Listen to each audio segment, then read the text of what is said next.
She'll fight to secure RICA justice for our people. She'll stand up, speak out, and demand equal treatment because we've earned it. I'm Mary Camacho Torres.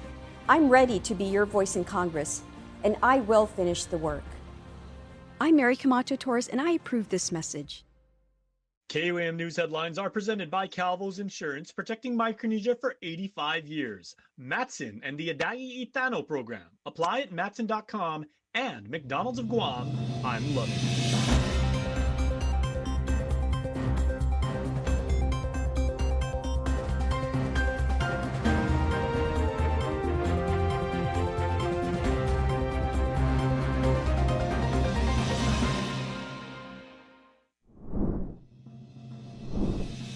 The Trump administration is changing how one of the nation's strongest environmental laws is enforced, while local advocates say those changes could have lasting implications for Guam's wildlife and military buildup. The Pacific Association of Radiation Survivors are looking at our congressional candidates to see how they'll advocate for our downwind radiation survivors. I'm Don Sulat with the details tonight. How do you prepare for technology that's changing by the day? Guam's Artificial Intelligence Task Force says the answer starts with local planning and not waiting on Washington's lead. I'm Nevaeh Anderson with more on this coming up. Hafaday and good evening. Welcome to KUAM News Primetime. I'm Matsuki Hirayama. Thanks for ending your day with us. Well, the Trump administration has finalized changes to how the Endangered Species Act is interpreted, a move environmental groups say could weaken habitat protections for threatened and endangered wildlife. At the same time, the U.S. Fish and Wildlife Service is considering a proposal to designate thousands of acres of critical habitat across Guam and the CNMI. This as Guam remains at the center of major environmental court battles. From Guam's limestone forests to its sea turtle nesting beaches, some of the island's most important habitats are back in the national spotlight. Earlier this month, the Trump administration finalized a rule changing how the Endangered Species Act defines harm. For decades, federal regulations treated significant habitat destruction as a violation of the law when it resulted in the death or injury of protected wildlife. The administration says the change better reflects the law passed by Congress, but environmental advocates like Earth Justice attorney David Henkin disagree. That's not what the statute was intended to accomplish. Congress understood very well back in 1973 that this type of habitat alteration is precisely what's driving the extinction crisis. The rollback comes just months after the U.S. Fish and Wildlife Service proposed designating nearly 60,000 acres of critical habitat across Guam and the CNMI for 22 federally protected species. But local advocate Dave Lott says that has largely been stalled and doesn't include military installations. Critical habitat is exempt from military installations when there's an approved installation natural resources management plan. I think the public of Guam deserves and should demand that we take a critical look at these plans and how the particular bases are fulfilling the objectives in those plans. Despite the competing priorities coming from Washington, attorney Amy Atwood with the Center for Biological Diversity says that's why habitat matters. It's the recognition that endangered species fundamentally require ecosystems and habitats to survive. And therefore, if we're going to protect biodiversity, because we understand the link to our own health, then we're going to have to incorporate the protection of habitat as well. These issues are also playing out in the courts. Pritei Guahan has two separate environmental cases moving through the federal court system. One challenges the federal government over Camp Lost construction, alleging they failed to meet its obligations under the Endangered Species Act. Another, now before the U.S. Supreme Court, questions whether the Air Force should have conducted a full environmental review before seeking to renew a hazardous waste permit for open burning and open detonation operations at Taragi Beach on Anderson Air Force Base. Attorneys say the recent ESA rollback does not directly impact either case, but they say it could influence how federal agencies approach habitat protection going forward.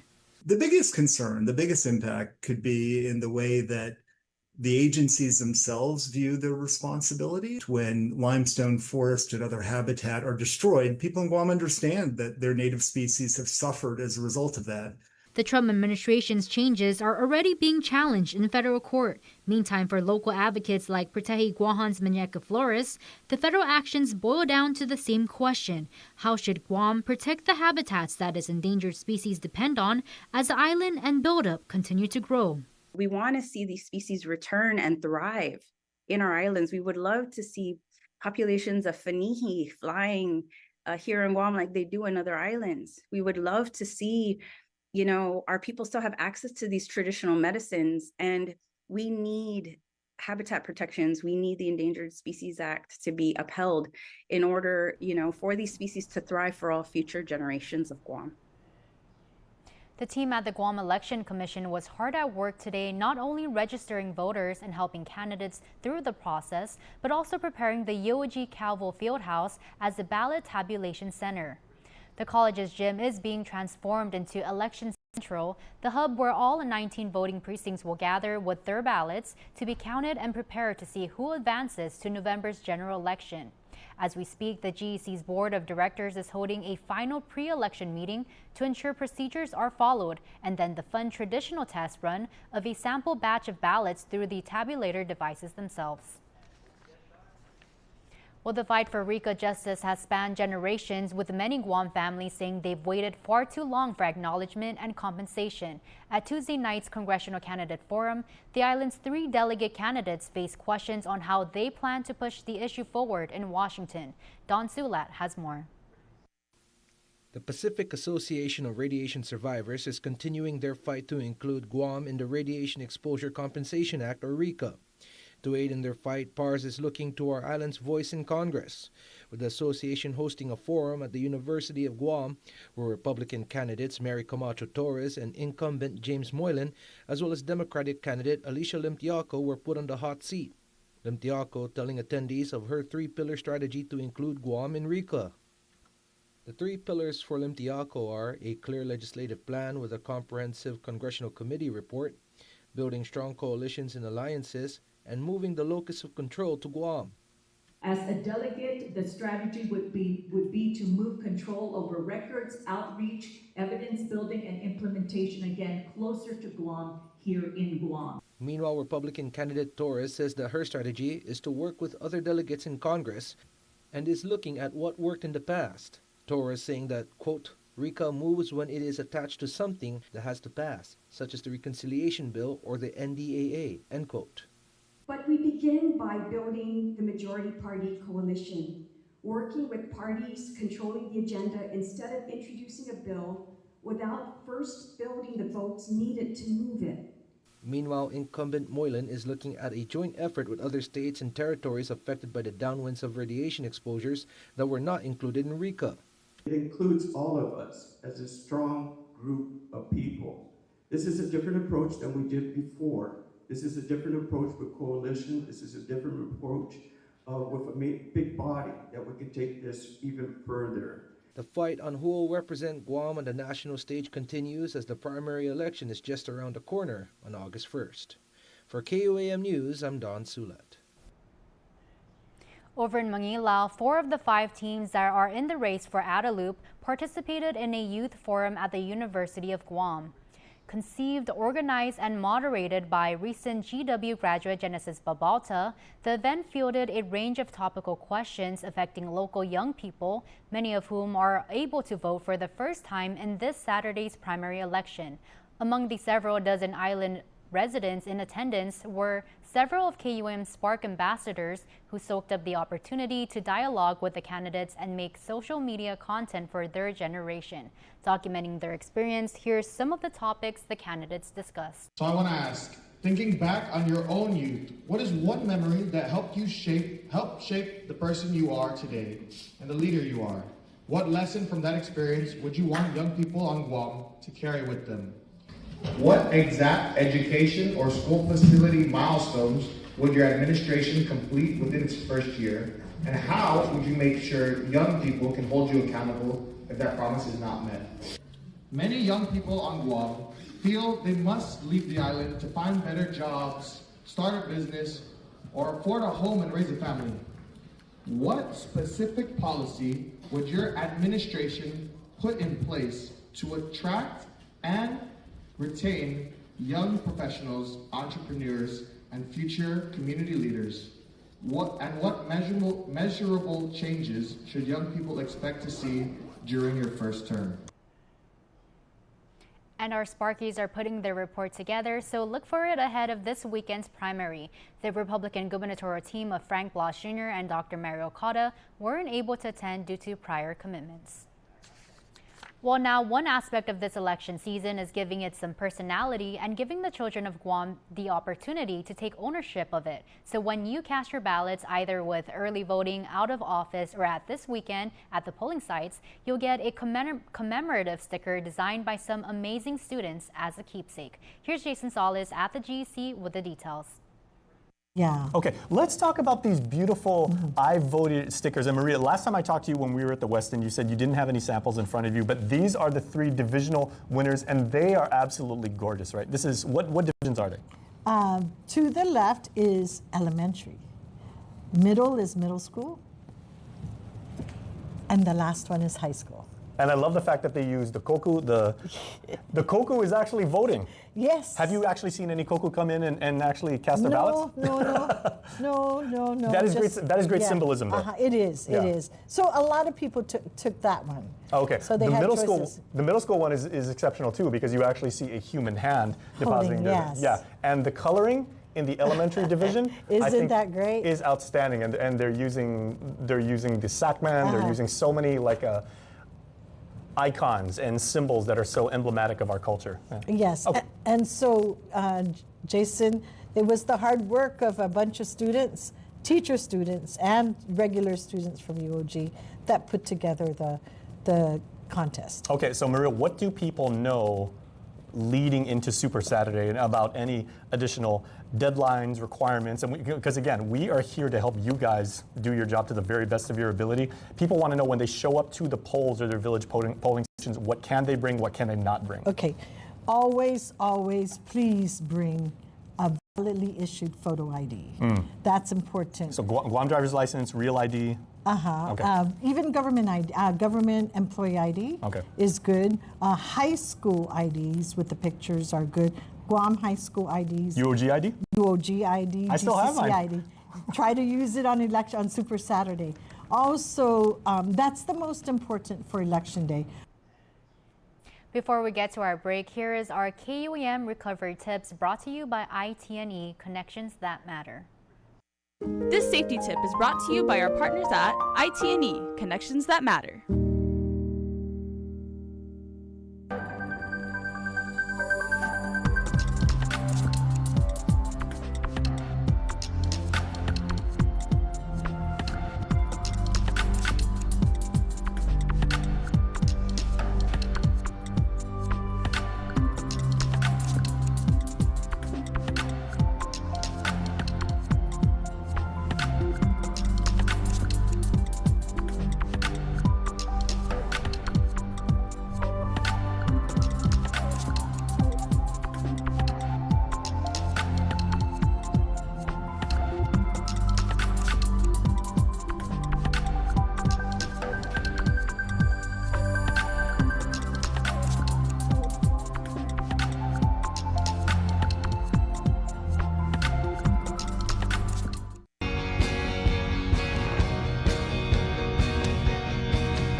NBC's Thursday primetime lineup comes into focus with Vision Express. Fast, fashionable, focused. KUAM TV8, first on Guam. Let's do this. Pack the backpack. Fill the lunchbox. Cover the basics. Start new adventures. Whatever's on the schedule, Kmart has everything you need, all in one stop. Kmart, let's make a great school year. For many years, our children have graduated without a clear path forward. Too many of our best and brightest had to leave the island just to find opportunity. That changes now. Frank Blas Jr. and Dr. Mary Okada have a focused plan to restore hope and opportunity, starting with education. At GCC, I saw firsthand what happens when education is built around real opportunity. Train here, work here, stay here. Because our talent belongs on this island. Paid for by Friends for Frank and Mary. Andrew LG, Treasurer. Taco Bell is so good and so cheap. I know, right? I wonder why. What if they know we're broke? What if they're trying to be the good guys? Ah, thanks, Taco Bell! I grew up on Guam. Sports shaped who I am. But representing our island on the national basketball team taught me the importance of community. After 10 years in Hawaii, working at Bank of Hawaii, I came home to give back and to lead. At Bank of Hawaii, we're passionate about helping everyone in our community create a better life for themselves and their families to reach their possible. I'm Mike Sakazaki, and I can't wait to help you reach yours. Anything's possible. Reach your possible with Bank of Hawaii. Welcome back to Primetime. Guam's Artificial Intelligence Task Force has released its first progress report as they work towards developing policy recommendations that will shape how AI is used across the island. Nevaeh Anderson reports. 7 months after its creation, Guam's Artificial Intelligence Task Force has released its first progress report. Established in December of 2025, the group brings together leaders from government, education, healthcare, law enforcement, technology, industry, and the legal community to study how artificial intelligence can be utilized across Guam and what safeguards may be needed moving forward. Task Force Chair Senator Tello Taitagui says the group is now moving beyond organization and into developing recommendations for AI governance, regulation, and public policy. One of the group's discussions focused on the rapidly changing federal landscape. Jointly presenting, Cybersecurity and Data Protection Subcommittee Vice Chair Beatrice Santos and U.S. and International AI Policy Subcommittee Chair Esther Agagi said 6 major federal executive actions over the past 18 months have signaled an increasingly innovation-focused approach to artificial intelligence. The lesson for us all is we should not wait for a single dramatic federal statute. The window for Guam to establish its own priorities is open now, and it is narrowing incrementally. While Congress has yet to pass a comprehensive national AI law, Agagi said proposals affecting privacy, child safety, and advanced AI systems could still limit how states and territories regulate artificial intelligence in the future. At the same time, she adds federal executive orders don't automatically apply to Guam, creating both uncertainty and opportunity. That ambiguity cuts both ways. It means we cannot assume federal AI frameworks will protect us. And it means we retain more freedom of action that many assume. Based on conversations with national partners, Agagi said Guam should build any future legislation around its traditional powers, including public health, consumer protection, and procurement, to strengthen it against potential federal preemption. She also argued procurement may offer the fastest path to putting safeguards in place before legislation can be enacted. As a buyer, the government of Guam can require vendor disclosures, audit rights, data protections, incident reporting, and human review tomorrow without waiting for a bill. Meanwhile, consultants working with Guam's Broadband Equity Access and Deployment, or BEAD program, updated the task force on Guam's progress with implementing the National Institute of Standards and Technology Cybersecurity Framework. They said aligning local cybersecurity practices with national standards could better position Guam to compete for future federal funding while preparing government systems for emerging AI technologies.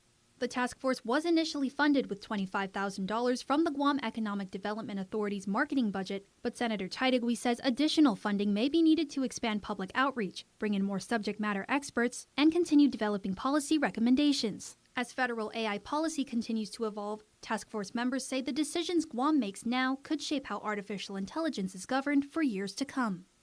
Nevaeh Anderson, KUAM News. Now for a look at your world at home.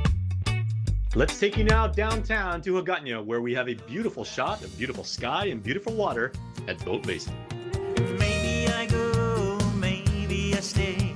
I don't know what to do. Maybe I take home with me some of that local brew. I don't know why I feel this way lately every day. The people of Vermont that needs to know that the Governor of the Endangered administration helped us a lot. And I'm sure Lieutenant Governor Josh Tenorio and Senator Tina Barnes will continue what they've done for our village. From our roads to our new playgrounds that have been installed in our village. I have the gym and the baseball field. I remove all those houses that I'm going to show the people of Vermont. That's why I'm supporting them. This administration has delivered to Hoggett, and I ask you guys to humbly ask your families to please vote for Josh and Tina all the way to Avenue. Viva Josh and Tina!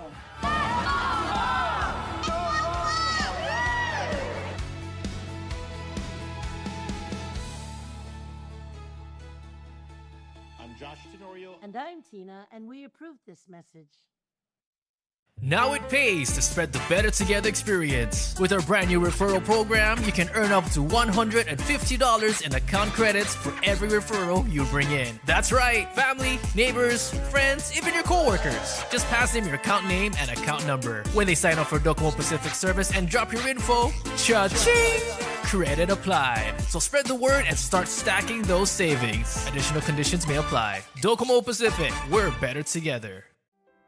My parents, Ben Diaz and Teresita Bora Ada, founded Ada's Mortuary more than 50 years ago. They built a legacy of service, compassion, and respect. As one of 10 children, I watched them care for families during the hardest moments of their lives. They taught us that the people we served were never just customers. They were grieving families who needed someone to listen, care, and help them through one of life's hardest moments. My father carried those values into public service as a senator. He taught me that whether you are helping one family or serving an entire island, leadership begins with compassion. Those lessons have guided my life and public service. If I'm given the privilege to serve as your governor, they will continue to guide every decision I make. I humbly ask for your vote. I'm Tony Ada, and I approve this message. GU Self-Storage, located in Harmon next to McDonald's, offers a variety of storage units. With rates starting as low as $95 per month, we offer complimentary use of dollies, push carts, Pines hand trucks, and pallet jack, with a fully covered loading and unloading areas, and ADA accessible units. We offer 24-hour CCTV surveillance monitoring, alarm, and individual pin-coded gate and door access, because your safety is our priority. GU Self-Storage, voted Pica's Best in 2024. Call 671-648-7867 today. Half a day. You all know me. I've been your senator, former speaker, businesswoman, lawyer, educator, and I am a mother. And I've spent my working life fighting for truth and justice for the people of Guam. As your governor, I will continue to fight for your families, and I will deliver a government that you can trust. This is a critical time for Guam, and we need change now. Our families are struggling and cannot wait. Please vote for us this election to bring that change that Guam needs. I'm Therese Terlahi. And I'm Sabina Perez, and we approve this message.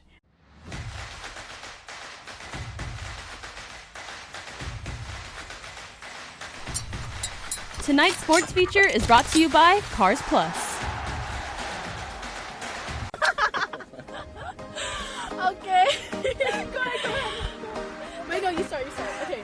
So we're here on the beach at Jimmy D's, and we have the Ari and Ali team, the two ladies who represented Guam in the Under-18 World Championships in the Netherlands, Erica Cassidy and Alessandra Leon Guerrero. Half a day, ladies. Hi. Okay, Erica, I want to find out all about the experience, but first of all, I know they teach a lot of really good geography at Harvest, where you're an incoming senior, but Did you actually know that the Netherlands is the place that they have the tallest people in the world when you guys were traveling? No, I didn't, but we found it out shortly when we went. Yes. Okay, they are pretty tall over there. Okay, Ali, you're no stranger to this level of competition. You won a gold medal last year at Oceanias, where you guys defeated Australia with Nisha Chen. Yeah. What was the difference in tempo, in caliber, and I mean, because this is the Worlds. For the World Championship, there's just the girls, they're insane. Like, they're tall, they're fast, and of course, with Oceania, it's the same thing, but it was just a little more slow pace. So I think for this one, it was a big, significant difference between the two. Okay, but one thing that everybody knows is here on Guam, we are not afraid of hard work, and you can't stop grit and you can't stop heart. Yeah. Okay, so Erica, you've always been a leader on all the teams you've played on, club, high school, all the way back to middle school. You guys actually won a middle school championship together. Yes. Okay, so what's the chemistry between you guys, and seeing as how you guys go back a ways and everything like that, when you play the two-man game, you guys are covering 900 square feet, right? Talk about your relationship, Erica. It was really easy to get together because we've been friends for so long, so it wasn't super hard to get fluid with each other, but it was definitely, I had a good time when we went. We laugh a ton, but it's always good when we're together. And I think since we're both very defensive players, it wasn't hard for us to be able to try and cover that much square feet of the court because we were just always ready for whatever and wherever the ball lands. Okay, I was gonna say both of you play libero in high school and everything. Do you think that gave you guys a little bit of an advantage? Definitely, yes. Okay. Did either of you ever go up and try and go up to the net and try and block? Or do you just hang back the whole time? Either way works, Yeah, so I'm actually the blocker because we do blocker defender. So I stay up to block and Ali defends. Okay. Okay, so you guys are both what, 5'10", 5'11"? Yeah. Yeah, let's go with that, right? Yes. Okay, so how much did you guys scout the opposition when you're there, and what nations did you guys play in? We played Estonia. We did do some pre-searching on some of them, and yeah, we're just scouting out the competition, and we did a couple scrimmages with also Malaysia and El Salvador. In Congress, nothing happens overnight. James Moylan is exactly the kind of guy we need in Congress. I'm especially thankful for your work to re-elect my great friend, James Moylan. He is a fierce fighter for the people of Guam and a strong leader in the halls of Congress. Send back a strong voice for Guam in Washington, and that voice is James Moylan. For 4 years, I've built the relationships, trust, and momentum we need to move Guam's priorities forward. Now, we're advancing a Guam passport office, a VA regional office, and the fight to expand visa-free travel from the Philippines. We passed legislation through the House to expand in-state tuition opportunities and better serve our disabled veterans. And I'm fighting outdated shipping and airline restrictions that make it more expensive to live, travel, and raise a family on Guam. And we helped secure nearly $56 million in community project funding for Guam. But some of our biggest fights aren't finished, and starting over now means losing precious time. So let's keep Guam moving forward. I'm James Moylan, a candidate for Congress, and I approve this message.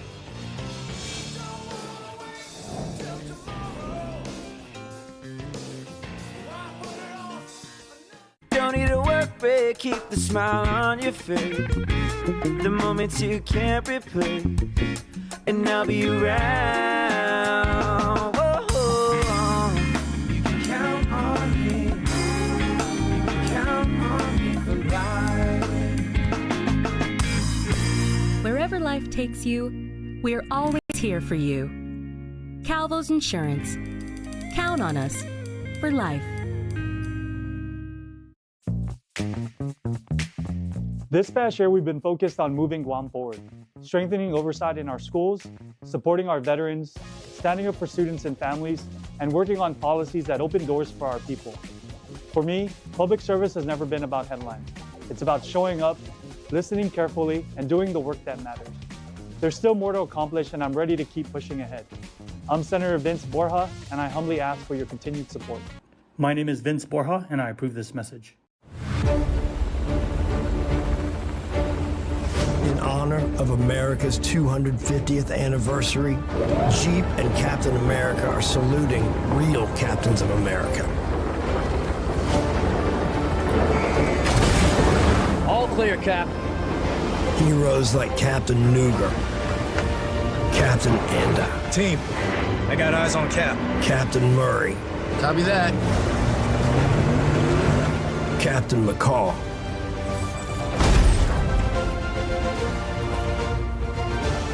And all those who served our country. Need a lift, Captain? Brought my own, Captain. And as America's veteran SUV, Jeep is built for freedom and driven by heroes.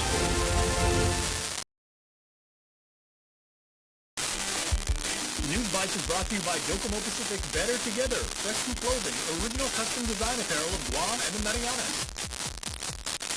The hospitality of Central Guam is on display this weekend, and the well wishes of Sinahanya are going to happen because the day after the election, right, Sunday, please make sure to come by the Sinahanya Community Center from 12 to 4 because there is a medical outreach. Get your feet checked, get your blood pressure checked, get your screenings of all types, and interact with healthcare professionals that want to make sure that you are healthy. Please make sure to check it out. And of course, 100% free right up there on the hill in Sinahanya. We will see you there. Other health and wellness news, right? We have a health and wellness outreach coming up in Barrigada. So if for whatever reason you can't swing by and check out Sinahanya, well, I mean, this one's on Friday. So you can go to Barrigada on Friday. You can go to Sinahanya on Sunday. You've got options, right? This one's from 10 to 1. Please make sure to check it out because Public Health Big Van is there. They have all the services. It's basically a mobile clinic. It's super cool. I've checked it out. I've done stories on it. I've been in there. And it is compassion on wheels. They're going to get you healthy. They're going to give you everything you need to live a healthy island life. And then the UOG Golf Challenge still coming up. Still taking registrations. Still expecting you to bring on your game. Still wanting to be absolutely blown away by your explosive drives right off the driving range. So make sure to check it out. This is on August 30th. So register right now and we will see you down at Country Club in the Pacific. All right, so we got a story about Barrigada, about Sinahanya, then on Talafofo. The story of the day, though, is your birthday shout-outs. Happy birthday to Ann Leongaro. Happy birthday from your sister, Angie. Jeveline Baza, happy 29th birthday to my beautiful daughter. Your loud laugh, cheerful heart, and outgoing personality brings so much life and joy wherever you go. You're not only an amazing daughter, but also a beautiful mother, sister, Nina, and fiance. And Alexander Guzman, happy birthday, Alex. We wish you a wonderful birthday. Love Nina, Nino, and the family. Want to wish your special someone a happy birthday? Just click the QR code here on your screen or email birthdayclub@kuam.com. That's your primetime show. Thanks for watching. I'm Mitsuki Hirayama. Have a safe evening.